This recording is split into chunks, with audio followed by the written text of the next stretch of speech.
Head to head, I'm Jordan Morandini. Halloween is coming up closer than you think. What goodies are you craving for? I'm David Horak. Call me Charlie Brown, but I'm definitely down for a delicious chocolate-covered rock. Trick or treat, y'all. We're going head to head right now.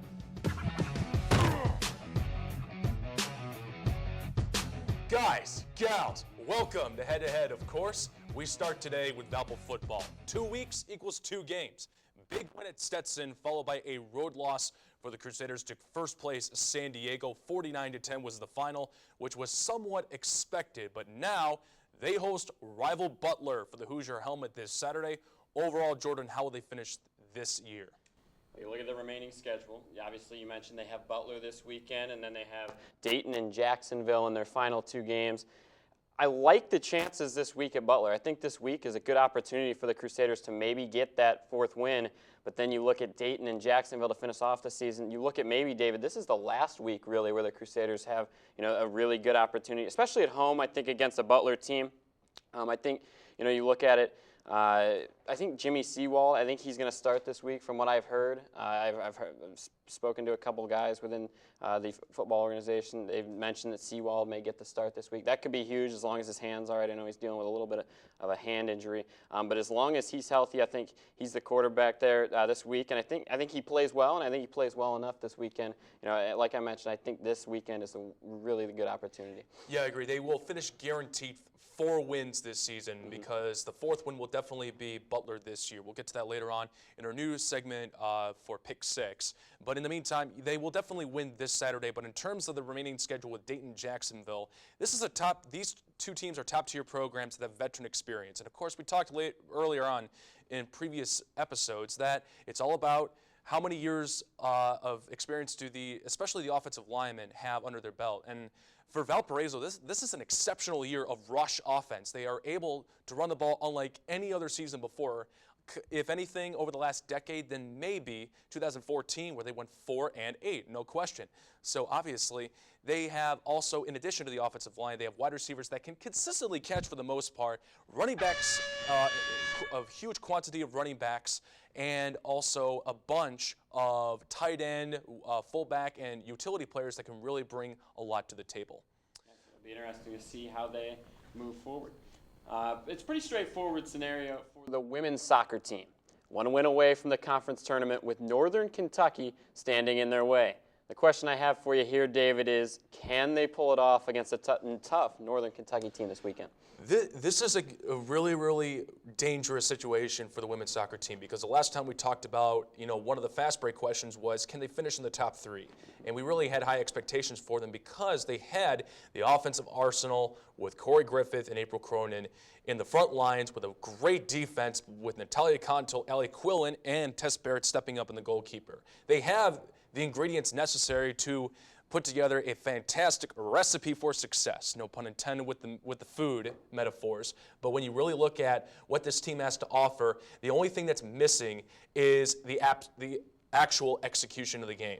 They only are able to compete if they're banging on all cylinders because one of their most recent losses was to Youngstown State. 1-0 against the Penguins, and that was the only conference win this year for Youngstown State.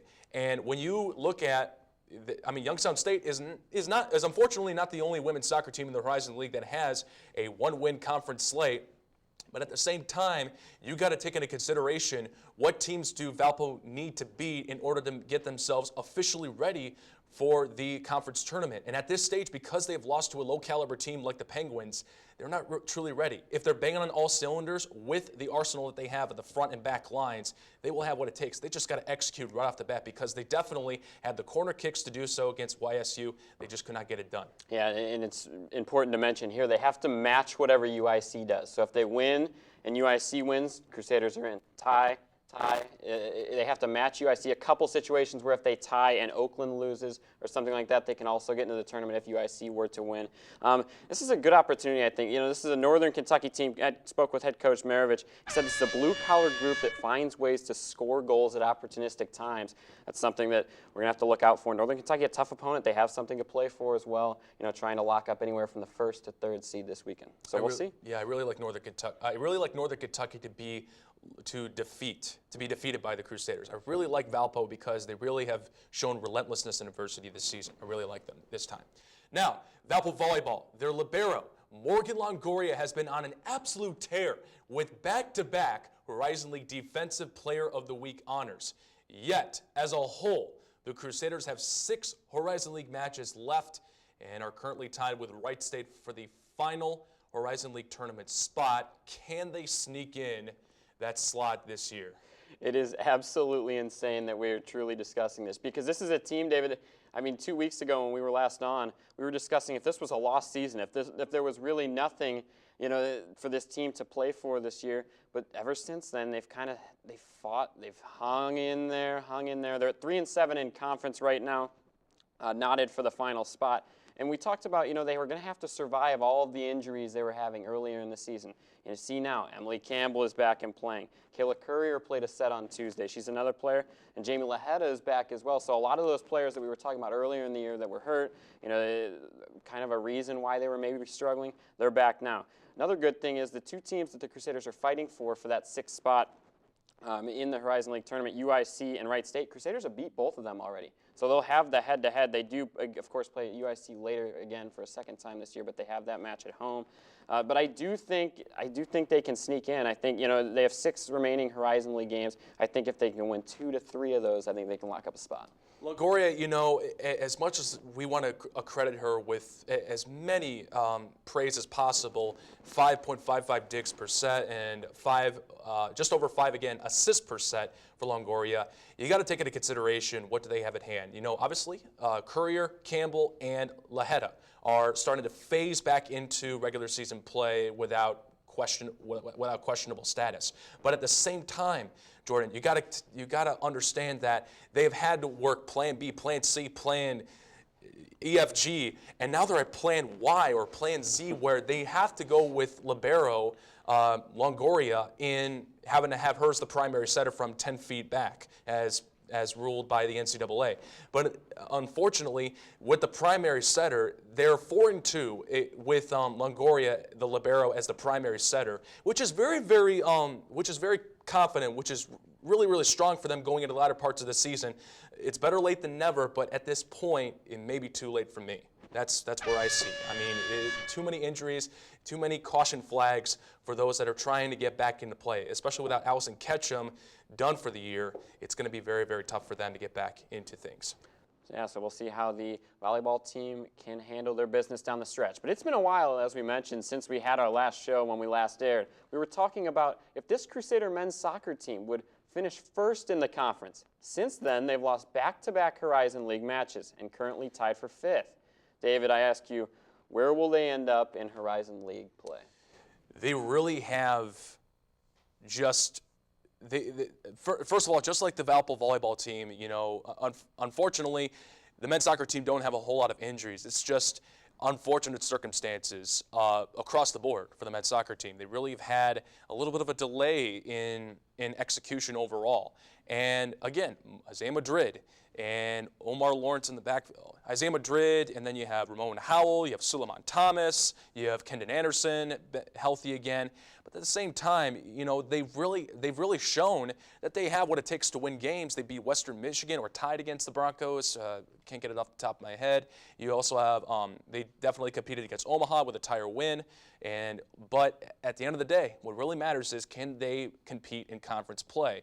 And they have, I believe, lost in conference play at least 3, if not 4, of the last 5 conference games that they've had. The last conference game that they won was against Oakland, in which they solidified the first place spot in the Horizon League. And unfortunately, since then, focus has kind of shifted away from that, or not focus, but their consistency to keep that top spot has kind of shifted away. So they got to really turn up the dial, because what matters most is what leads into the latter portions of the season. If they can solidify the tournament spot, they really can. Where I see them, at least in 5th place, if it is not too far away. Yeah, I'm with you on that. I think they can definitely secure at least a 5th place spot in the Horizon League. This is kind of the game of soccer. Early in the season, a lot of big bounces were going their way. Now, lately, a couple haven't gone their way. And, they've found themselves losing a couple Horizon League games. But I'm with you. I mean, you look at the remaining schedule. They have Northern Kentucky and Wright State. Northern Kentucky, the worst team. Wright State, the best team. So, I think even if they split that, David, they secure at least the 5th spot in Horizon League play.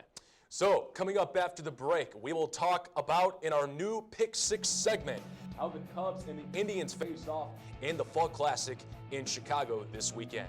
And along with that, we look at a little bit of the more into the Butler and Valparaiso Crusader matchup when we return. It's been hard to wrap my head around the idea that I could be both a competent, successful professional and a good mom. Cultural difference is something that I have to deal with all the time, and it can be painful, but it can also be beneficial. Harnessing the power of and, sharing your story and your struggles with others always beats keeping it to yourself. Because in this life, you miss 100% of the shots you do not take.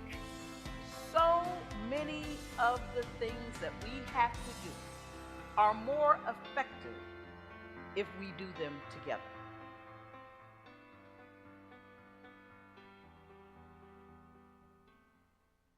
Everyone knows John Guilford is one of the best defenders on the team. He's one of the best in the PFL, and he puts a lot of time in on the field to make sure of that, but he also puts in a lot of time off the field to do that too.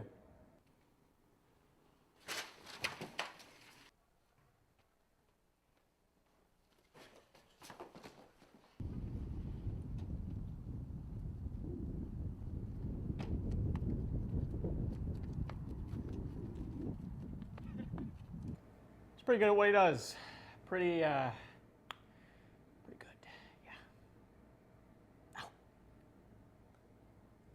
We got a new segment to debut today, and it's the Pick 6.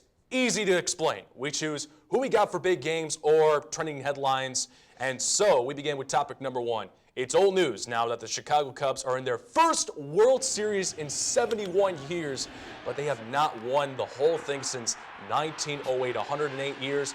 Indians have not done the same since 1948. We taped the show, by the way, on Thursday. So as of now, the series is currently knotted at 1 game apiece. Which drought will come to an end, Mr. Morandini?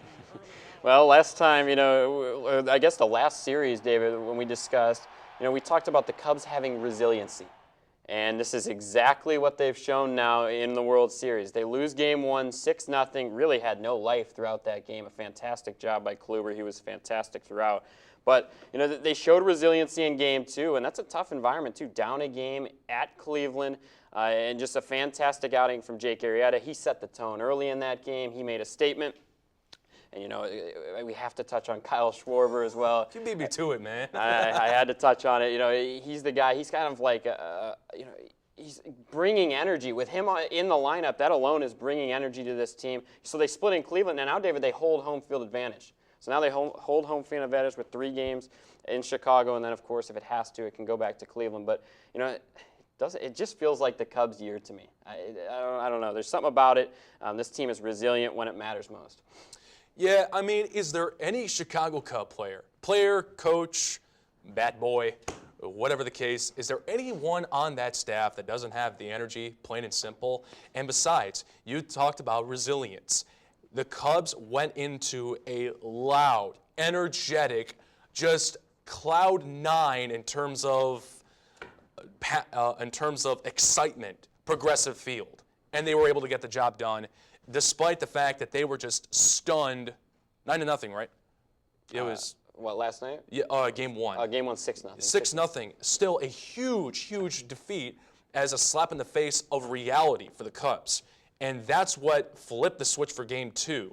And because they've had a little bit of a reality check in Game 1, I agree with you 100%. The Cubs will win their World Series, their first, for the first time since 108 years in the making. Can you believe that? Our great-grandparents probably were not even born yet at the time. It's unbelievable. It's unbelievable. Absolutely. Another big sports headline here in the region is undoubtedly the battle on the gridiron for the Hoosier helmet. Butler, with a 1-4 conference record, travels here to take on Valparaiso, who has only taken the trophy once since 2007. David, I ask you, who wins meeting number 75 this Saturday? First of all, it's a 75th overall meeting between these two teams, a rivalry in the making in the Hoosier State for the Hoosier helmet. And it's great that they finally got a trophy to commemorate this rivalry. Back in 2006, I believe, was when the trophy came into existence. So 75 years, can you believe it? And what a time to be alive, to quote one of the best tracks I ever listened to, pregame or not. But nonetheless, who do I think is going to win? Valparaiso, without a doubt. They have one of the better offensive lines and overall defensive squads all season long. The offensive line, they have 3 of the 5 big boys as sophomores. Yes, they're young, but as of recently, especially against Stetson, battling not only the Hatters, but also the elements in wet Florida on grass, contrary to what they experienced at Brown, Valparaiso has already in half the amount of time, with Cicchini's take on veteran experience, being upperclassmen, getting the better half, the last laugh in the PFL. They've already cut that time in half to get to where they need to be to win games. And with a rivalry like Butler, the secondary objective in Cicchini's mission year after year, aside from winning the PFL championship, is to bring that Hoosier helmet back home. They have the defensive squad to shut down Butler's incredible passing game, and they also have the offensive line to rush themselves a first down almost every time. I'm with you this weekend. I have the Crusaders beating Butler as well. I think they do a better job this weekend of getting both Frank Katrine and Jean Rene involved. We saw a weekend ago at San Diego. They struggled a lot to get Jean Rene involved, just 1 catch, 12 yards. And then Frank Katrine, he had a couple catches, but I think both of them make big plays this weekend for the Crusaders. I like Valpo. Absolutely. And I have them at least by 2 scores. What do you have them by? It's going to be a tight one. I'd say 4 to 7 points probably. Sounds good to me. A win's a win. More college football, by the way. 2 of the best in the ACC clash this weekend as Deshaun Watson and the undefeated Clemson Tigers take on Jimbo Fisher's Florida State Seminoles, who have won 2 straight heading into Saturday. Who will keep their streak alive in Tallahassee? Well, Clemson has the best player in this game in Deshaun Watson, and I think they have the better team as well. This is a game, obviously a very tough environment on the road at Florida State, always a tough place to play. When a team like Clemson, who I believe ranked 3rd right now, is coming into a Florida State environment like that, the fans are going to be hyped. It's going to be a big-time game, no question about it. To me, this just feels like the type of Heisman moment game for Deshaun Watson. I think when you play on the road in an environment like Florida State, I believe they're ranked top 15, maybe 12th. I think this is a game where Deshaun Watson could really have his true Heisman moment. I think he makes a couple big plays down the stretch, David, and I think Clemson escapes here over Florida State in Florida State. Yeah, I really think Deshaun Watson has really evolved into a better player ever since they really have had they've had to endure that big loss to Oklahoma last year, right, in the college football playoff. But the college football playoff they did lose last year. It's been crazy. It's a whirlwind of activity over the last couple of weeks. But Deshaun Watson, he really took that postseason loss. He really took that loss hard and he put it into the postseason. And look at how well he's done so far this year. Football is not a one-man show, but Deshaun Watson really brings the best out of his wide receivers as well as out of his offensive line. How great do the Tigers' offensive line protect that man? It takes an eternity for even the front 4 to get even within to cut the distance from the line of scrimmage to him in half. It takes an eternity for them to do that. So I think Deshaun Watson really has what it takes to shut down the Seminoles. The Seminoles, especially after Louisville, after they got shut down by the Cardinals in Kentucky, is just it's a no-brainer that Clemson really has the skills necessary, especially in DW, to get it done on Saturday. I like them as well. And now let's transition into some NBA talk. The NBA season is finally upon us. Golden State, Cleveland, and San Antonio are already part of the championship conversation. But David, who would you also consider to be a finals contender? I really like there are many different teams that you can really bring out of the middle tier of the NBA altogether, Eastern and Western Conference combined, that can't have what it takes in the long term to bring themselves into contention of an NBA championship, or at least into the Eastern Western Conference Finals. But I'm going to shift my focus to the Eastern Conference. I really like Toronto. I really like what they have, especially since my two teams that I was on the lookout for. I narrowed it down to two teams. I narrowed it down to the Pistons because they have Stan Van Gundy, and they also have some really fantastic draft picks in Henry Ellenson of Marquette and Michael Benege, who brought the Syracuse Orange just to new heights last season, despite all the different sanctions against Jim Boeheim and the coaching staff early on in that season.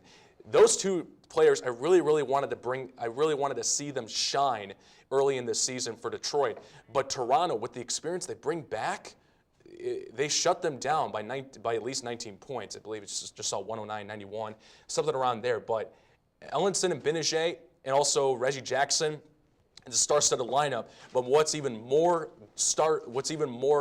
shimmering and shining are the Raptors, what they bring back after the adversity they shown last year. I'm going to go with the Raptors this year for the Sleeping Giant. A couple teams I have, the Clippers with Blake Griffin and Chris Paul. Yeah, this is the year that they got to do it. It could be, yeah. This is the year with Doc Rivers. And on the east side of things, I'll go with Boston. I think Boston was a team last year. You saw with Brad Stevens, played really well. Now they add Al Horford, so I think that's another team to look out for. If you had to narrow down any of those teams into one, who would you pick? Probably the Clippers. I think the Clippers have the star power. Obviously, it's going to be tough in the Western Conference with San Antonio and Golden State. But if there was a time with the star power that they have, they can match teams like Golden State. All righty.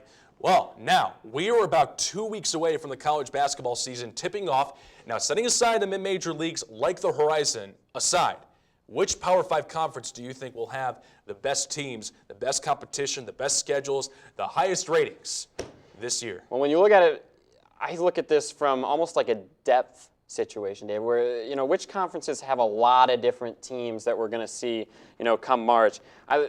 First off, obviously, the ACC comes to mind with teams like Duke, North Carolina, Virginia. You have Notre Dame and Louisville also in there.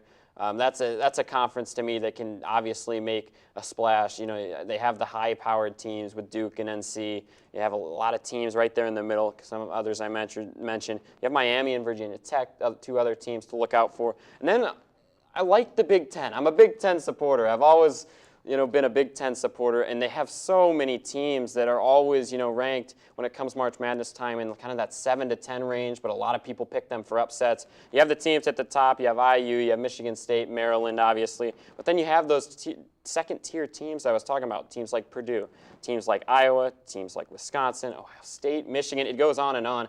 So those two conferences are the two that come to mind, in my opinion. I really like the Big Ten this year, unlike any other. I mean, you have unpredictability in the ACC. Duke has one of the best incoming freshman classes we have ever seen altogether since, obviously, Willie Cauley Stein's class at Kentucky with Calipari. Now, here's why I think the Big Ten is better than the ACC.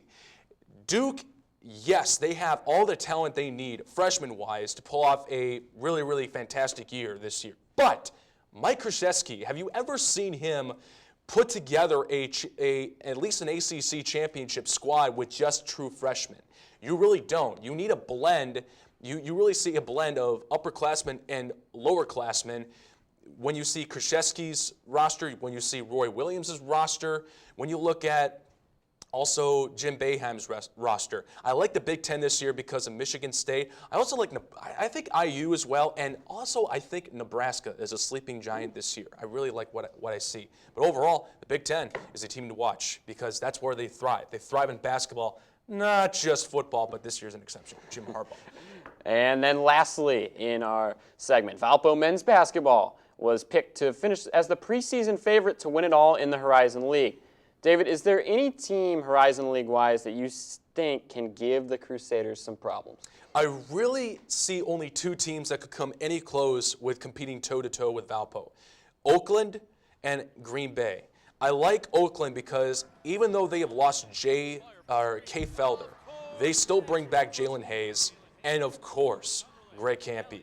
There has never been a more legendary coach in the Horizon League, you know, over a long-term span, if you had to zoom out more than just 5 years of experience, head coaching-wise, just head coaching in the Horizon League, you got to think Greg Campy. How can he bring together a squad year in and year out? How can they compete with big teams that always know how to win championships like Valparaiso as of recently? And if you think Detroit back in the early 2010s and late 2000s, there's no question that Oakland can bring much to the table. Green Bay also, they bring a lot of talent to this year than last year.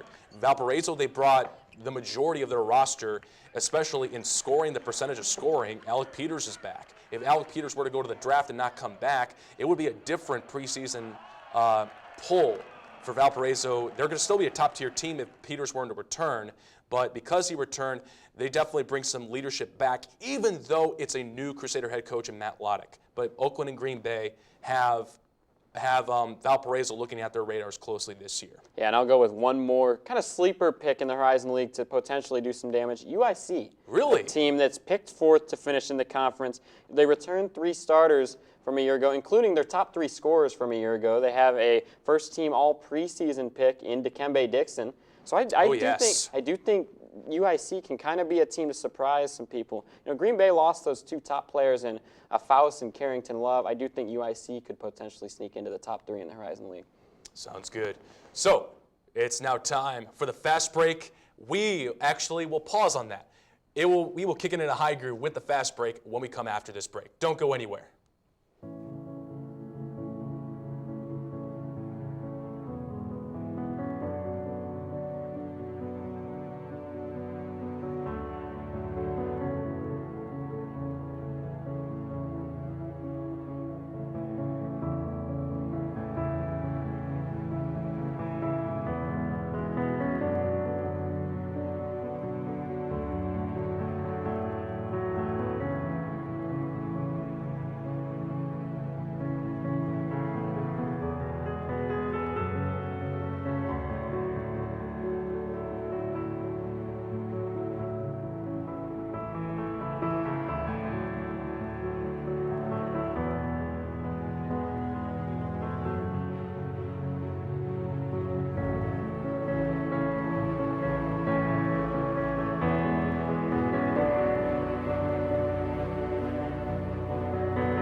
Valparaiso University, where passion meets purpose.